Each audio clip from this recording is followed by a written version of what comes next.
xoogagga iska cabinta ee xamaas ayaa soo saaray bayaan ay ku muujinayaan sida ay u taageersan yihiin mowqifka saldanadda cumaan sida uu sheegay wasiirka arrimaha dibadda ee dalkaasi oo si cad u sheegay inaysan ku lug yeelan doonin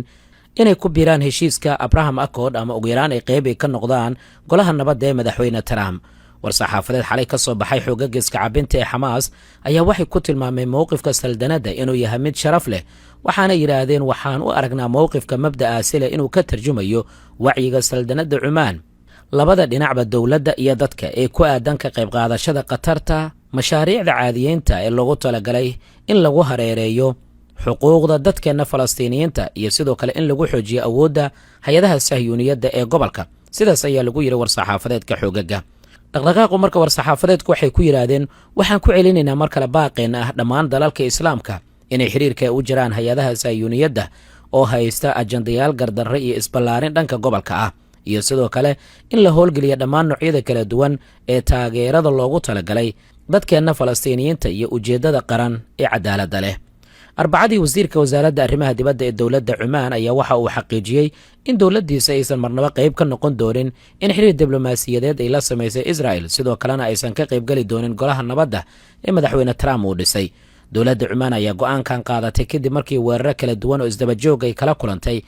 dhanka dowladda iiraan tan iyo dagaalka markii uu bilowday waxaana qorshahan ay ku tilmaameen xoogagga iska cabinta ee xamaas mid gebi ahaanba looga soo horjeestay isballaarinta israa'il ee dhanka gobolka dhinaca kalena askari faransiis ayaa lagu warramayaa inuu geeriyoodo kuwo kalena dhaawacay ay soo gaareen kadib markii diyaarad daroon lagu weeraray gobolka kurdistaan oo dalka ciraaq ah faransiiska ayaa waxay shaaci ka qaadeen in mid ka mid a saraakiishooda ciidanka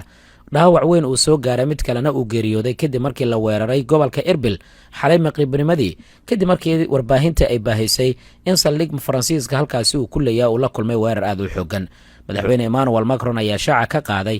in askarigaasi uu geeriyooday xilli faransiiska uu la kulmay weerar uusan filaysanaynin saacadii ugu dambeeyey dowladda iiraan ayaa qaaday weeraro culus oo isdabajoog ah oo lagu bartilmaameysanayo saldhigyada maraykanka iyo sidoo kale dowladaha khaliijka inkastaoo faransiiska weerarkii ugu xooganaa uu markii ugu horreysay uu la kulmay talyaaniga ayaa sidaani oo kale la sheegay horay inuu weerar ula kulmay saldhig uu ku leeyahay gobolka dhinaca kale dowladda iiraan ayaa si cad ugu hanjabtay weli inay sii maamuli doonaan marinka hormus waxaana ay sheegeen in xitaa gaas u socda dhanka israa'iil uusan halkaasi ka gudbi doonin afhayeen u hadlay xarunta militari ee kaatim al ambiyaa ibraahim wayl ayaa waxa uu shaacu ka qaaday in gebi ahaanba marinkaasi dowladda iiraan ay maamulayso sidoo kalena waxa uu sheegay xaaladda militari inay ka sii darayso waxaana uu ka digay in la isku dayo in si awooda maraakiibta qaar looga gudbiyo marinka hormus marinkan ayaa noqday mid ka mid a xarumaha ugu halista badan ama marinada ugu halista badan waqti xaadirkan afhayeenka xarunta militari ee kaatim al ambiyaa waxaa intaasuu ku daray inay bartilmaameysan doonaan maraakiibta maraykanka gaar ahaan kuwa dagaalka isku dayaya inay halkaan ay ka gudbiyaan shiixnadaha shidaalka ama gaaska arrintan waxay sababtay shar ukac weyn oo ku yimaada qiimihii shidaalka iyadoo caalamka oo idin laga qaylinayo xirnaanshaha marinkan waddamada khaliijka haddii aan eegnana boqortooyada sacuudiga ayaa shaaca ka qaaday in ay soo rideen 3 diyaaradood oo daroonis oo la doonayay in lagu weeraro gobollo ka tirsan dalka sacuudiga gaar ahaana gobollada dhacabariga dalka sacuudiga sidaani oo kale dowladda isutag imaaraadka carabta ayaa qoraal soo saartay waxaana dowladdu ay shaaci ka qaaday in waxyeello yar ay soo gaartay dhismayaal ku yaala magaalada Dubai oo dalka isutag imaaraadka carabta ah sidoo kalena waxay sheegeen inay soo rideen diyaarado daroonis ah Israel waxay weerar ay ka fulisay waa barigii maanta oo Jimcaha magaalada Beirut oo caasimadda dalka Lubnaan ah sidaas oo kalena marka la eego